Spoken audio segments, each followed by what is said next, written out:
Hello guys, welcome back, Andy here, and this is Abrelshud Dejavu Phases 3 and 4. I've linked in the description my guide commentary of Dejavu Phases 1 and 2 in the description, so if you need to watch those, check those out, otherwise let's get into it. Okay, so I've got a scuffed diagram here, but essentially we have 4 pairs. 1 pair in the middle, 1 pair each at 11, 1 and 6 o'clock, and this is important for the shape mechanic later at around 50 bars of HP. In each pair, at 11, 1 and 6, the inner person must destroy 3 cubes, and the outer player of each pair must kill 3 diamonds.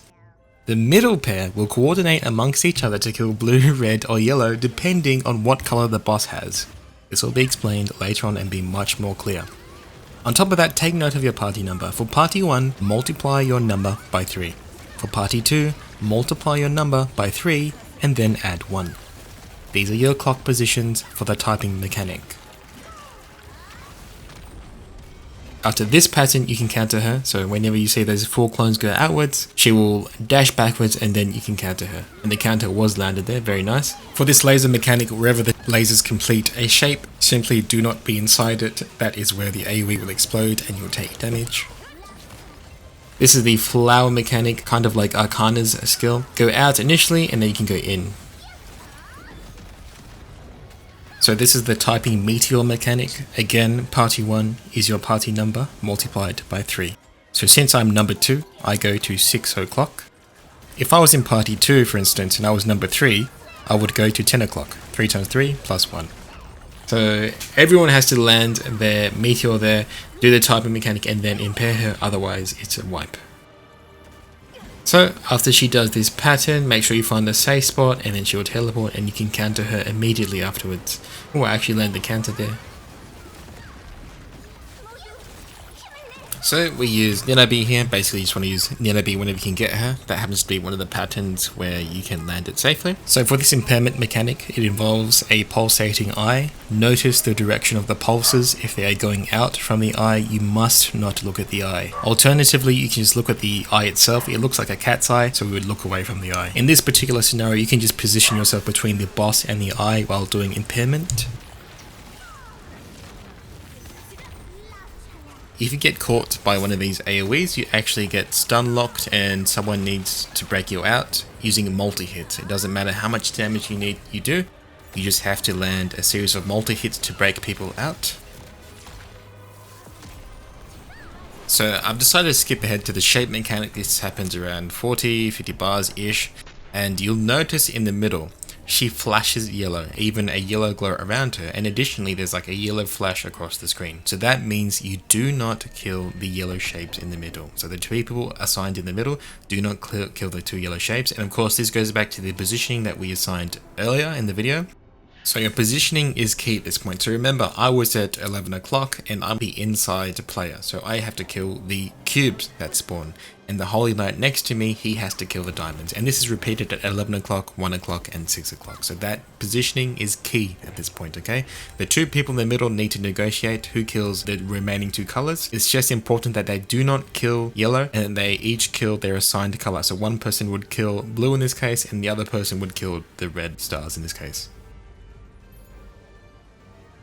So once that's all said and done, all the squares need to stand in the yellow or golden AoE here, and diamonds can stand wherever. It just so happens that the person with like the purple AoE must stand by themselves. No one can be linked to that purple AoE or they die. And that's that. I know that was a pretty complex mechanic, so please do rewind it through it if you have to, and ask any questions in the comment section if you are unclear on that mechanic. And as for the rest of the fight, it's pretty smooth sailing. All the mechanics you've seen before are essentially repeated, all the counters, all the inside safes and outside safes and whatnot. Other than that, it's a pretty straightforward fight, guys. So a quick rundown. The 3 mechanics are the typing meteor mechanic, the eye mechanic, whether you look at the eye or you look away from the eye, and of course the shape mechanic at the end. Now in normal mode there are a few more mechanics, but this is just Dejavu. I may come out with a video for that later on. Anyway, this is the end of the fight and we'll just skip to the end.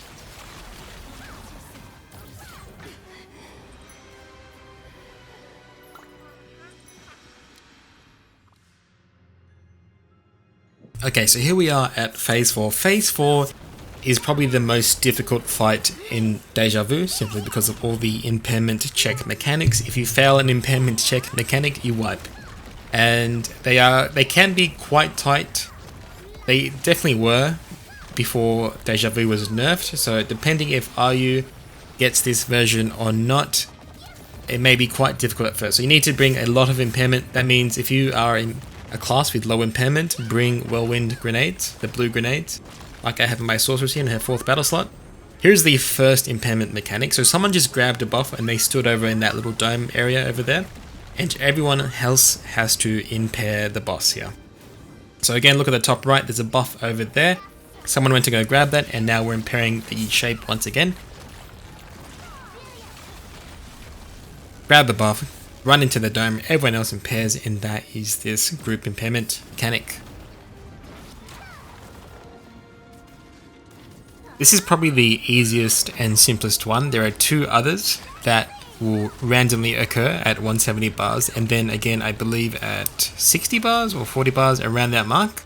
And we will see one more of those mechanics. I will show the one that we do not see at the end of the video. And this is simply a memory mechanic. Don't stand in the blue. If you get caught in the blue, you are imprisoned and people need to break you out. Whoever gets caught will get hit by this laser that's about to pop off. There it is. So don't get hit by that, don't get caught by the blue, try and master that memory mechanic there. It's quite fun in the normal mode. If you get caught in the blue, there's a small hidden AoE radius around you that will also imprison others. So that's where flame grenades come in handy, especially if multiple people get hit. You can just chuck down a flame grenade and ta-da, you break out a bunch of people with your grenade. For the next minute or so, there really isn't much to be said other than just to learn these patterns and these mechanics. None of these will wipe you particularly, it's just it's up to you to try and dodge mechanics so you take less damage. Something worth noting is that every time you step out of the circle, this big boundary, you get a stacking debuff that cannot be cleansed. It can only be cleansed with Inanna or after a long period of time. Now in Dejavu, this stacking buff just makes it so that you take extra damage, but I believe in the normal mode at 7 or 8 stacks, you just die. Okay, notice that the boss just glowed blue for a second. That means that you stand on the flat side at the edge of the arenas, as we just did. When you see this big yellow AoE, you either pop a shield if you're a warlord or any sort of stagger immunity skill, and you shouldn't get knocked back. Basically that yellow AoE knocks you out of the arena, so you take an extra stack of the debuff. So to recap, make sure you bring a lot of impairment, make sure you bring whirlwind bombs if you don't have good impairment. If you have a lot of impairment, consider bringing a flame grenade to free your teammates if they ever get imprisoned. Make sure you're dodging AoEs, make sure you don't get knocked out of the arena so you don't get the stacking debuff. There's one other mechanic that you may have already seen already. We see these golden lasers that get aimed at us, not these ones, but they're like these yellow lasers that protrude sort of out of the arena, and I want to talk about that when we get there. Okay, so there's this blue AoE phase. Make sure you grab one of those orbs. It gives you immunity to that blue AoE, so you don't get imprisoned by that. If your teammates can't get one, that's okay. You just try and dodge the next AoE so you can free them. So it's not a big deal. Just make sure you free your teammates ASAP. Okay, so we're going to skip a little bit ahead here because it's a very long fight. So at approximately 90 bars, we have this massive group impairment mechanic. This one always happens. This one isn't one of the random ones. This one always happens. So it's a massive impairment. You've got a fair amount of time, so don't fret too much, but this may be the time to use your whirlwind bombs. But we are actually doing quite well. This is a very impairment heavy group, so we actually do this quite fast, which is nice. Just keep in mind, after you impair the boss, you do have a short period where you can sort of nuke him down, but quickly rein in your abilities because he does take like 99% less damage or something, like right about now. When the cube sort of disappears like this, again, it's glowing blue, so stand at the flat sides on the edge. If it glows red, you want to stand at the pointy sides, okay? Blue is flat, red is pointy sides.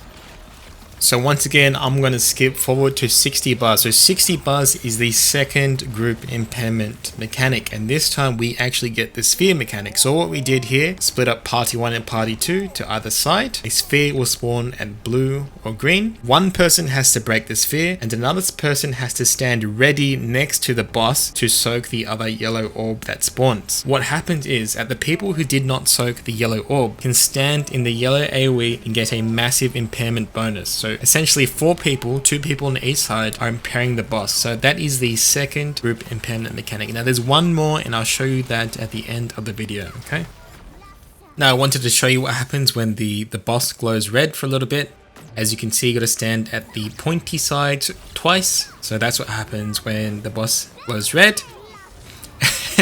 And this mechanic here, when you see those 2 red circles, do not hit the boss. If you hit the boss, if there's enough impairment, he will do a big AoE and blow everyone out of the arena, making them get an extra stack and take extra damage. And here's the blue memory mechanic once again. Make sure you're not caught. Somehow I managed to spacebar that. I think typically you can't spacebar that in normal. Oh, actually, here's another mechanic I wanted to show you. Oh, we didn't get to see it, but see those yellow lasers? Those yellow lasers spawn these goldfish type things that come towards you. You have to intercept them. If they make it to the boss gets an extra stack of a damage buff, so definitely try and intercept those. But to be honest, in Dejavu, it's not that big of a deal. But here we go again. At 20 bars, you get one more impairment mechanic, but this time there is a lot more stuff happening on the floor, so it's actually a little bit scary. You can save way for this if you think it gets a little bit hairy. But to be honest, you should be fine. You should be fine. But this is essentially the end of the fight. This is the last impairment mechanic. Again, use the stagger immunity when you see that yellow AoE, so you didn't get knocked out.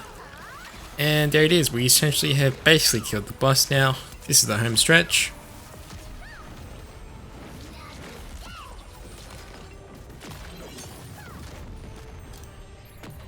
And there it is. So there you go. We get another 130 tokens of that currency that you can use to buy very nice materials, legendary selection pack, other nice things. And that is about it, guys. And I'll show you the last group impairment mechanic. It is the Gganbu mechanic, as the Koreans call it, thanks to Squid Game. So this is taken from normal mode on my Warlord, which is my main. The first mechanic is the same anyway. We call this the Gganbu mechanic. You split up into pairs and you go to each of the 4 colors on the map. You can see green, red, blue and white. And in my case, I'm with green in this particular case. So you impair the cube and then you get this yellow AoE. Now someone actually fails to impair and they die. And obviously early on, it's not good to have 2 people die, so we just reset. So that mechanic is pretty simple. The challenging part is splitting up the party into 4 different pairs, so that is up to you. Well guys, hope you enjoyed. If you found this useful, please like, please leave a comment, subscribe if you thought it was very helpful, and I'll see you in the next one. That was phase 3, phase 4, Abrelshud Dejavu. Goodbye.